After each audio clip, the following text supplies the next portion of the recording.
पाकिस्तान कब तक नक्शे पे है, मिटेगा कब? हमसे पैदा हुआ है, आंखें दिखा रहा था बहुत वर्षों से, अब वो आंखें झुकाना सीख जाएगा। देश का खून खौल रहा है, सब ये जानना चाह रहे हैं कि क्या अटैक होगा क्या? वक्त आ गया है कि हम जातियों में न बढ़कर एकता के साथ आगे बढ़े। यही भारत के हर मुसलमान में है। हमें उस सोच से नफरत है, हमें भारत के मुसलमान से नफरत नहीं है, हमें पाकिस्तान प्रेम से नफरत है। अगर ऐसी स्थिति आई कि युद्ध होता है, भारत अटैक करता है, दुनिया के देश भारत के साथ खड़े होंगे? ये युद्ध भी एक ऐसा नहीं होगा कि जो कई महीनों तक चलने वाला युद्ध होगा। मिनिमम 8 से 9 दिन और मैक्सिमम ये 26-27 दिन के बीच में कुछ होगा। 29 की सत्ता किसके हाथ में होगी? वो आदमी ना दूसरे स्तर के व्यक्ति, वो इंसान नहीं। वो मैं निश्चित रूप से कह रहा हूँ कि वो महामानव है। वो इंसान के जीवन में कोई मतलब नहीं है, ना अपने जीवन के स्वार्थ से, ना भोग से। उनका अंतिम लक्ष्य ये है कि परमात्मा, ईश्वर, जो भी हमारी सनातन धर्म और संस्कृति का जो भी सूचक है, मूल बिंदु है, उसका विरोध कोई ना करे। उन्हें किसी मुसलमान से नफरत नहीं है।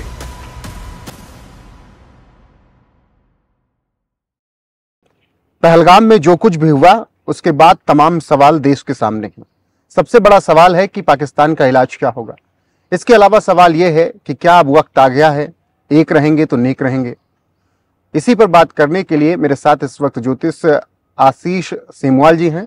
उनसे तमाम चीजों को लेकर बात करेंगे और क्या कुछ भारत का भविष्य दिख रहा है वो भी उनसे जानेंगे। सर, बहुत बहुत स्वागत है न्यूज़ पर आपका। नमस्कार।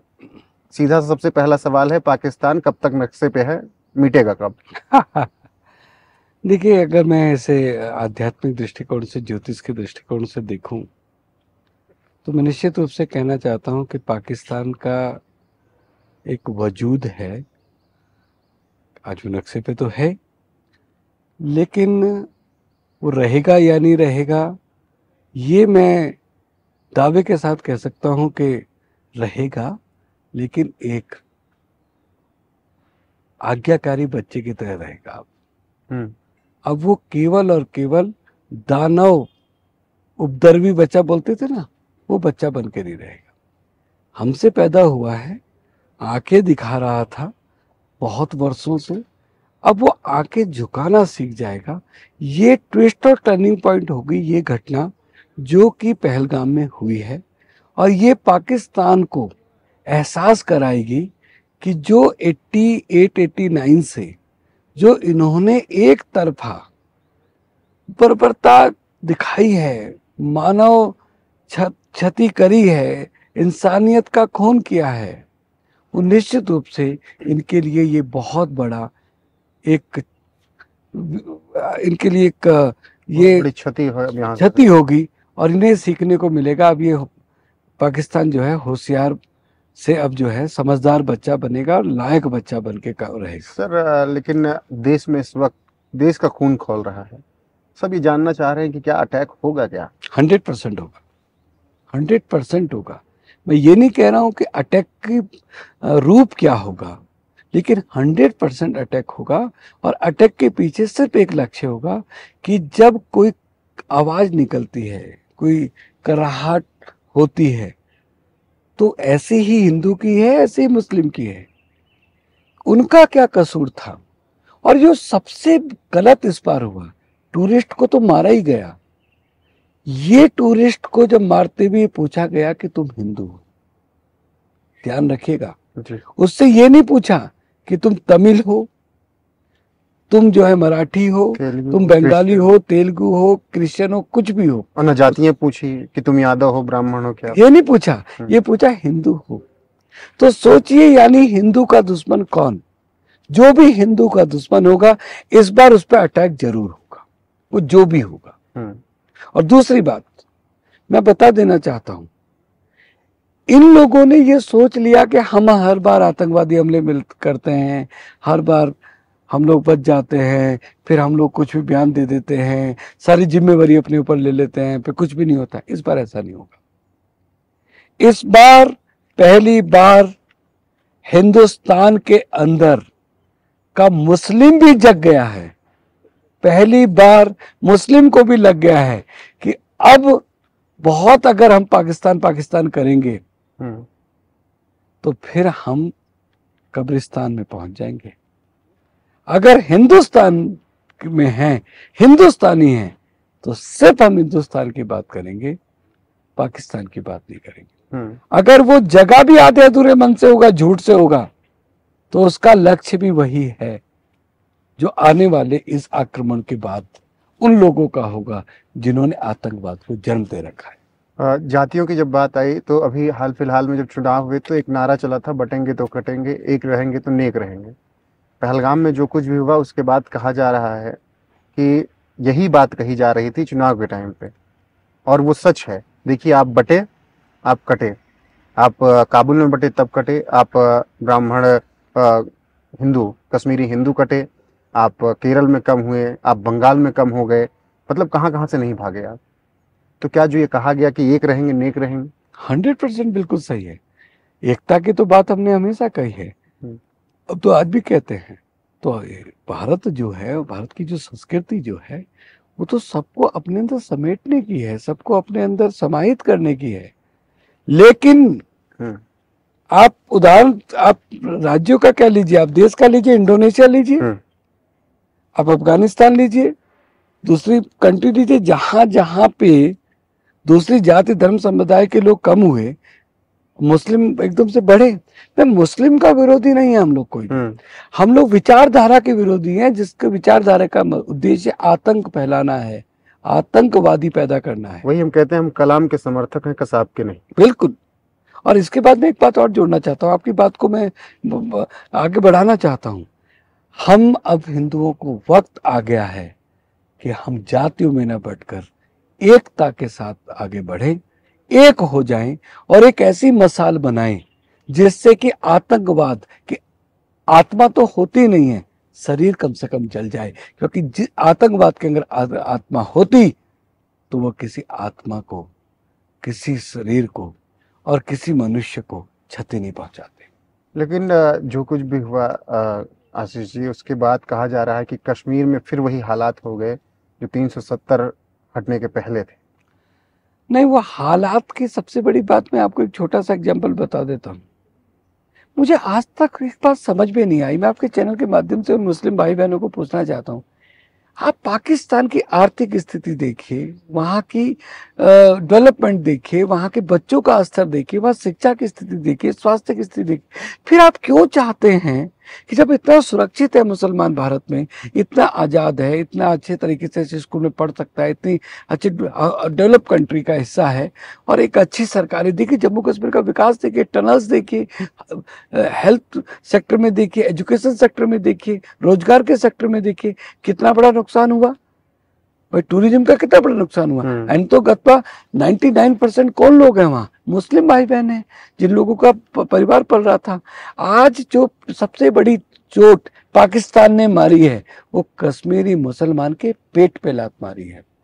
वो एक भारत के मुसलमान को ये एहसास कराया है कि मुसलमान जो पाकिस्तान का है, जो वहाँ की सत्ता है, जो वहाँ की सेना है, वो गद्दार पैदा करते हैं, और ऐसे गद्दार पैदा करते हैं, ऐसे आतंकवादी हैवान पैदा करते हैं जिनका लक्ष्य किसी की जान लेना है, किसी को जीवन देना नहीं है। अच्छा, जब ये जिक्र हो रहा है कि इस देश में जब ये घटना हुई तो उसके बाद कहा जा रहा है कि पाकिस्तान के मुसलमानों आतंकवादियों ने किया, इस देश के मुसलमानों से बदला क्यों लिया जा रहा है? तो पहली बात तो यहाँ कोई बदला नहीं ले रहा है, लेकिन उसके साथ एक प्रश्न खड़ा हो रहा है। जब हमास पर अटैक हुआ, जब गाज़ा पर अटैक हुआ, तो इस देश के मुसलमानों ने रैलियां निकाली, इस देश के मुसलमानों ने प्रदर्शन किया, ऑल आइज ऑन गाज़ा कि गलत हो रहा है, स्टेटस लगाए। मैं अपने आसपास के लोगों को बता रहा हूँ, उन्होंने स्टेटस लगाए, डीपी चेंज कर दी, वो प्रोफाइल फ़ोटो होती है। लेकिन पहलगाम में हुआ, मुझे उन सब का व्हाट्सअप शून्य नज़र आ रहा है, उन सब की इंस्टा स्टोरी शून्य नज़र आ रही है, कहीं पर नहीं लिखा है all eyes on Pahalgam, all eyes on Hindus. तो इसलिए सवाल उठ रहा है कि विभाजित तो आप कर रहे हो। एक एग्जाम्पल बताऊं, कल मैं अपने यहाँ एक कश्मीर की फैमिली से मिला, मेरे उनके साथ बहुत व्यक्तिगत संबंध थे। उनका बेटा मसूरी के एक प्रतिष्ठित स्कूल में पढ़ता है। उस बच्चे को मैंने पूछा कि कश्मीर में क्या हुआ, इसका आप क्या, क्योंकि वो प्रतिष्ठित फैमिली है वहां की, मैं बता नहीं सकता। ठीक।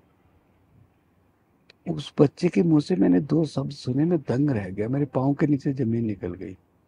पहला सवाल उसने कहा कि पाकिस्तान पे शक नहीं करना चाहिए क्योंकि चीन की सीमा से जुड़ा हुआ मामला है, पाकिस्तान से तो सीमा से है, चीन से नहीं हो सकता, चीन ने कराया हो। दूसरा सवाल उसने कहा कि अगर जम्मू कश्मीर की सरकार उमर अब्दुल्ला को पावर दी जाए तो आतंकवाद खत्म हो जाएगा। भले मैंने उन्हें दोनों बातों का जवाब दिया कि अगर तुम किस स्कूल की बेंच में बैठे हो और बगल का लड़का तुम्हें बार बार एक प्रकार छुपा रहा है, कील छुपा रहा है या कोई फीटी से मार रहा है और तुम्हें 4 बार मारा हो और तुम्हें पता हो इसी ने मारा है और ये प्रूफ हुआ हो कि 4 बार मारा है और 5वीं बार अगर वो मारेगा तो क्या आप तीसरे पे जो सबसे पीछे बैठा है उस पर शक करेंगे कि उसने मारा होगा? कि नहीं, मैं उसी पे शक करूंगा जिसने 4 बार मारा है। तो मैंने कहा पाकिस्तान ने 89 से हम लोगों को यहाँ परेशान किया, आतंकवाद फैलाया, तो हम शक क्या चाइना पे करेंगे? दूसरी बात मैंने कहा कि पिछले 30 सालों में सरकारें ही रही ना अलग अलग पार्टियों की, तब क्या हुआ पावर देने के बाद? पिछले कुछ सालों में आतंकवाद ऑलमोस्ट खत्म हो गया था। तो अभिप्राय सिर्फ इस बात का है, उस बच्चे से सीख लीजिए जो कि प्रतिष्ठित स्कूल में पढ़ रहा है, उसकी मानसिकता क्या है। नहीं तो जो बड़े आतंकवादी रहे, आप देखिए कसाब अच्छा खासा पढ़ा लिखा, तहव्वुर राणा डॉक्टर रहा है, अभी आया है। आप अजमल कसाब को देख लीजिए, जितने बड़े नहीं, मैं इससे बड़ी बात कह रहा हूँ, उस बच्चे के दिमाग में क्या भरा हुआ है। तो इसी सोच से तो नफरत है। यही भारत के हर मुसलमान में है। हमें उस सोच से नफरत है, हमें भारत के मुसलमान से नफरत नहीं है, हमें पाकिस्तान प्रेम से नफरत है, हमें उस व्यक्ति के पाकिस्तान के प्रति जो उसकी दरिया दिली है उससे नफरत है। हमें मुसलमान होने से, वो वहां के मुसलमान से प्रेम करे, हमें कोई दिक्कत नहीं, लेकिन जो भारत के खिलाफ जो उसकी नफरत है, सोच है पाकिस्तानी की, उसे वो प्रेम करेगा तो बर्दाश्त नहीं किया जाएगा। अब ऐसे में एक सवाल और, असीम मुनीर और शहबाज शरीफ की हालत इस वक्त क्या होगी देश में? देखिए, सवाल इस बात का है, एक सेना प्रमुख को अच्छे से मालूम है कि हम लोग अगर भारत आक्रमण करता है तो वो कहाँ खड़े हैं। आपको पता है, एक बार एक कहावत के साथ इस बात को पूरी करूंगा। एक बार एक जानवर चुगाने वाला था, वो किसी की भरी फसल में अपनी बकरियों को चुगा रहा था। तो मालिक आया, उसने उसका डंडा छीन के कहा कि तुम बकरी क्यों चुगा रहे हो? तो उसने कहा हटाता हूं अभी। उसने उस बकरी वाले से जो डंडा था उसके पास, उसने डंडा खींचा, उसके पांव पे मारा। तो उसने बोला इब तो मार दिया, इब मार के देख। फिर उसने डंडा मारा तो बोला इब तो मार दिया, इब मार के देख। फिर उसने मार दिया। वो 8-10 डंडे खा गया, लेकिन वो यही बोलता रहा, इब मार के देख, मैं तुझे छोड़ूंगा नहीं, इब मार के देख, मैं छोड़ू। पाकिस्तान को शर्म भी नहीं आती और समझ में भी नहीं आता कि हम लोग पहले 2-3 लड़ाइयों में हार चुके हैं भाई। अब कम से कम वहां की डेवलपमेंट के बारे में बात करें, वहां के आने वाली पीढ़ी के उत्थान के बारे में बात करें। हम लोग जो है परमाणु बम छोड़ देंगे, परमाणु बम छोड़ देंगे। अरे क्या परमाणु बम छोड़ देंगे? परमाणु ऐसे सोच लिया जैसे कि इन्होंने सोच लिया कि बस यही जीवन का लक्ष्य है। अरे जीवन का लक्ष्य है कि शांति रखिए। नहीं, उनके जीवन का लक्ष्य आशीष यही है। एक ऐसे ही बासित अली नाम का एक पत्रकार है जो हमारे न्यूज़ चैनल जुड़ा, कह रहा है इंशाअल्लाह मैं खुद बम हूं, मैं खुद बम बन के फटूंगा, मैं पीओके से चुनाव लड़ूंगा, भारत पे अटैक कर दूंगा। ये वहां की मानसिकता है। वो इसलिए है क्योंकि उन लोगों को इससे ज्यादा कुछ बताया ही नहीं गया है, उससे ज्यादा कुछ समझाया सिखाया नहीं गया है। मुझे नहीं समझ में आता है कि इनके ग्रंथ को लिखने वाले ने पता नहीं क्या लिख डाला ऐसा कि अल्लाह की प्राप्ति किसी की जान लेने से होगी, आतंकवादी बनने से होगी, डेवलपमेंट से के बिना होगी, मानवता के बिना होगी। पता नहीं कौन सी वैल्यूज को लेके आगे चलने। बट मैं एक बात बता दूं, भारत में रहने वाला व्यक्ति, अब ये हिंदू जाग चुका है, चाहे वो जैन है, चाहे वो हमारा किसी भी जाति धर्म कोई भी है, वो समझ चुका है कि अगर कोई भी यहाँ रह के पाकिस्तान प्रेम दिखाएगा, या तो पाकिस्तान चला जाए या फिर मारा जाए। चलिए, अब ऐसे ही एक और केस पे बात करता हूँ, एक और प्रदेश में, पश्चिम बंगाल। अभी हाल फिलहाल में वक्फ कानून को लेकर जब से कानून बना तो उस पर बवाल मचा, और बवाल मचने के साथ ही ऐसी हिंसा हुई कि हमारी जब टीम गई पश्चिम बंगाल के मुर्शिदाबाद, तो वहाँ पर लोगों, जो हिंदू घर थे, उन पर निशान लगाए गए, फिर हिंसा की गई और उनको टारगेट करके मारा गया। यहाँ तक कहा गया वहाँ की बहन बेटियों से, या तो अपना पति दो या फिर अपनी इज्जत दो। अब मैं क्या बोलूं इस शब्द पे, लेकिन मैं तो ये कहना चाहूंगा कि ममता बनर्जी खुद एक हिंदू हैं। अब बनर्जी लोग वैसे भी ब्राह्मण होते, मैं जाति धर्म संप्रदाय की बात अगेन नहीं कर रहा हूँ, मैं बता रहा हूँ, क्या शर्म नहीं आती कि सत्ता के लिए आप अपने जीवन का सत्य भूल जाएंगे और इतना नीचे गिर जाएंगे कि आप उन्हें इतनी छूट दे देंगे। अरे ईश्वर के पास तो जाना है, वो तो अल्लाह के नाम पे क्या क्या कुकर्म कर रहे हैं, और तुम ईश्वर के को साक्षात सत्य मानते हुए भी क्या क्या कुकर्म होने दे रहे हो। और मुझे एक बात बताइए, हमारे मंदिर की तो सारी धन, सारा पैसा, सारा रख रखाव सरकारें कर रही हैं, हमें तो उसमें कोई दिक्कत नहीं है, ठीक है। लेकिन अगर उस बोर्ड में लाखों बिघा जो जमीन है वो मिसयूज हो रही है, गलत कार्यों के लिए यूज हो रही है, कोई व्यक्ति विशेष के लोग उसका लाभ ले रहे हैं, उन्होंने एक पट्टी पढ़ा दी तो उसके लिए आप आंदोलन करने लगे, और इस हद तक कर गए कि उस बिल के आधार पे आप किसी की बहू बेटी की इज्जत लूट रहे हैं। मतलब ये किसी राज्य में हो रहा है, वो भी हिंदुस्तान में, जहाँ पे हम लिखा जाता है कि वसुधैव कुटुंबकम सर्वे भवन्तु सुखिनः, जहाँ पे स्त्री को माता के रूप में, शक्ति के रूप में, आदि शक्ति के रूप में पूजा जाता है, और खुद जहाँ की मुख्यमंत्री एक महिला हो, ये दुर्भाग्य है। और मैं आपको बताना चाहता हूँ, ये ममता बनर्जी का अंत की शुरुआत है। तो 2026 चुनाव में सत्ता जा रही है, आप लिख लीजिए, सत्ता तो जा ही रही है। वो सोच रही है कि वहां 30-35-35% बांग्लादेशी शरणार्थियों के साथ जो उन्होंने इकट्ठे वोट बैंक बना लिया है, उनके बेसिस पे या मुस्लिम की बेसिस पे जीत जाएंगी। मैं जाति धर्म की बात नहीं कर रहा हूँ, मैं ये कह रहा हूँ कि अब वहां के हिंदुओं को सोचना चाहिए, हमें अपने बहू बेटी को आगे रखना है या निडर होके हमें एक ऐसे दल को चूज करना है, ऐसे व्यक्ति को चूज करना है जो मानवता की बात करे, इंसानियत की बात करे, एकता की बात करे, डेवलपमेंट की बात करे, चित्त और चरित्र और चिंतन की बात करे।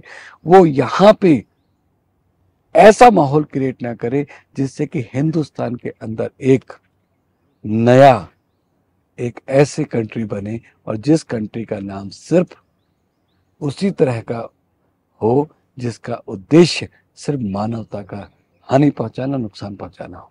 ठीक है। अब जब 2026 बंगाल की बात हो गई, तो मैं 2027 उत्तर प्रदेश की भी बात करना चाहूँगा। वहाँ की जो सत्ता चल रही है, उसको भी कहा जाता है कि बहुत एंटी मुस्लिम है, क्योंकि आदित्यनाथ को लेकर कहा जाता है कि सड़क पर नमाज नहीं पढ़ने देते, ताजिया कहते हैं, साइज छोटा कर लो नहीं करंट लग जाएगा, मर जाओगे हाई टेंशन तार से। तो वहाँ की सत्ता का क्या दिख रहा है 2027 में? नहीं, योगी जी को मैं इसलिए नहीं कह रहा हूँ कि योगी जी बहुत अच्छे मुख्यमंत्री हैं या योगी जी बहुत हिंदूवादी हैं, इसलिए मैं उनके पक्षधर हूँ। नहीं, देखिए, वो आदमी ना दूसरे स्तर के व्यक्ति है, वो इंसान नहीं। वो मैं निश्चित रूप से कह रहा हूँ कि वो महामानव है। वो इंसान के जीवन में कोई मतलब नहीं है, ना अपने जीवन के स्वार्थ से, ना भोग से। उनका अंतिम लक्ष्य ये है कि परमात्मा, ईश्वर, जो भी हमारी सनातन धर्म और संस्कृति का जो भी सूचक है, मूल बिंदु है, उसका विरोध कोई ना करे। उन्हें किसी मुसलमान से नफरत नहीं है। उन्हें केवल और केवल सनातन को नुकसान पहुंचाने वाले, सनातन को गाली देने वाले, मानवता को गाली देने वाले, मानवता को चोट पहुंचाने वाले, गैर कानूनी काम को करने वाले लोगों से नफरत है। उसमें चाहे वो हिंदू हो, चाहे मुस्लिम हो, चाहे सिख हो, चाहे ईसाई हो। मुझे लगता है कि योगी जी को कोई कष्ट नहीं है, और मैं तो आपके माध्यम से कहना चाहता हूं भारत सरकार को भी, कृपया करके उन्हें काम करने आराम से दिया जाता, और तो हमारे वहां पे सांसद भी 70 ही होते, कम नहीं होते। अब दिखेगा 29 में हमारे सांसद फिर बढ़ जाएंगे। तो 29 में बढ़ जाएंगे, लेकिन 29 की सत्ता किसके हाथ में होगी? मुझे लगता है कि सत्ता, मैंने आपको पहले भी कहा और मैं तो इस बात को रिकॉर्ड के साथ कह रहा हूँ, हो तो वही जो राम राज्य राखा, वो तो निश्चित है पहले से। लेकिन मुझे पता नहीं क्यों लगता है कि जिन लोगों का नाम लिया जाता है, प्रमुखता से लिया जा रहा है, चाहे वो अमित भाई शाह हों चाहे योगी जी हों, मुझे लगता है दोनों लोग तो प्रधानमंत्री नहीं बन रहे। कौन कौन? अमित शाह जी और योगी जी तो प्रधानमंत्री नहीं बन रहे। प्रधानमंत्री कोई बनेंगे, लेकिन वो ऐसा चेहरा होगा जिससे कि हम सडनली देखेंगे।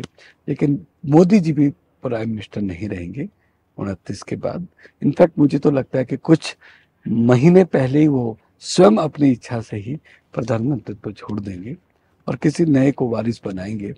जैसा कि उनका चिंतन भी है कि उनका लक्ष्य जो है वो एक और बड़ी लकीर खींचने का है, जो 2027-28 में वो खींच देंगे। मुझे लगता है कि भारत के लिए एक नया भारत का निर्माण की शुरुआत हो गई है और 27 के बाद आप एक नया मसाल के रूप में सारे हिंदुओं को देखोगे, सारे सनातनियों को देखोगे और नई मसाल को लेकर सारा हिंदुस्तान का एक एक बच्चा आगे बढ़ेगा और जिसका एक मसाल का लक्ष्य होगा विकास और मानवता, इसके अलावा कुछ नहीं। तो ये जो 15 साल का कार्यकाल रहेगा, ये कैसे याद किया जाएगा भविष्य में? देखिए, मैं आपको दोबारा से कह रहा हूँ, मोदी जी को लोग बात समझ नहीं पाए। मोदी जी एक अद्भुत व्यक्तित्व है, उनकी मौन में बहुत ताकत है। हो सकता है कि मैं दूसरे कोई लोग हो सकते हैं कि उन लोगों का राजनीतिक महत्वाकांक्षा हो सकती है, स्वार्थ हो सकता है, भारतीय जनता पार्टी में भी है, कांग्रेस में भी है, बहुत सारे लोगों में हो सकता है।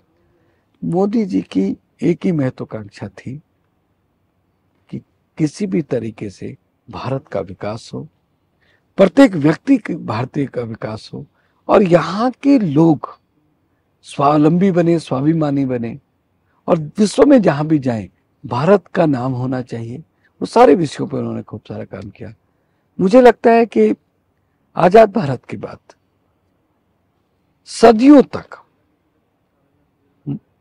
निश्चित रूप से हमारे मोदी जी का कार्यकाल एक ऐतिहासिक होगा, प्रेरणादायक होगा और लोग इस पर रिसर्च करेंगे कि विषम परिस्थितियों में भी किस तरह से 3 बार सरकार बना लेना, इनफैक्ट चौथी बार भी भारतीय जनता पार्टी आएगी, मैं आज से आपको कह रहा हूं, और मजबूती से आएगी, 24 की अपेक्षा और मजबूती से आएगी। और ये कोई हिंदू होने के नाते हिंदूवादी केवल भाव नहीं है, विचार, संस्कार और आध्यात्मिक ज्योतिष अध्ययन और अंतर्भाव के तब से मैं आपको बता रहा हूं, निश्चित रूप से